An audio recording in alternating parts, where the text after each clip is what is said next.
विदर्भ राज्य आंदोलन समितीच्या वतीने मिशन 2027 अंतर्गत स्वतंत्र विदर्भ राज्य स्थापनेसाठी संकल्प मेळावा 22 फेब्रुवारीला होणार आहे। त्याआधी तयारी म्हणून 15 फेब्रुवारी रोजी इतवारी विदर्भ चंडिका मंदिर परिसरातून विदर्भ निर्माण जनसंकल्प झेंडा रॅली काढण्यात आली। रॅलीमध्ये 100 फुटाचा झेंडा उचलून आंदोलनकर्ते निघाले।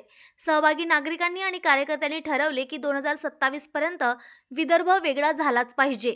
हा झेंडा रॅली संकल्पाची प्रतिकात्मक सुरुवात असून समाजातील प्रत्येक नागरिकांची भूमिका महत्त्वाची असल्याचे आंदोलनकर्त्यांनी सांगितले। विदर्भ राज्य आंदोलन समितीच्या वतीने स्वतंत्र विदर्भ राज्य मिशन 2027 अंतर्गत स्वतंत्र विदर्भ राज्य निर्माण करण्याकरता विदर्भ निर्माण जनसंकल्प लॉंग मार्च आणि मेळाव्याचं आयोजन हे 22 फेब्रुवारीला करण्यात आलं। इथूनच शहीद चौकातून हे लॉंग मार्च निघणार आहे आणि चिटणीस पार्क इथे मेळावा संपन्न होणार। त्याच्या पूर्व तयारी करता आणि जनजागृती करता संपूर्ण नागपूरच्या जनतेला आवाहन करण्याकरता आज आम्ही इथून एक विदर्भ निर्माण जनसंकल्प झेंडा रॅलीचं आयोजन केलेलं आहे। 100 फुटाचा झेंडा घेऊन आता विदर्भवादी निघणार आहे आणि जनतेला आव्हान करणार आहे की आपण 22 तारखेला मोठ्या संख्येने सामील व्हा, कारण आता 2027 पर्यंत राज्य निर्माण करण्याचा हा संकल्प घेतलेला आहे। म्हणून त्या संकल्पाची पूर्ती करण्याकरता हा झेंडा रॅली आहे।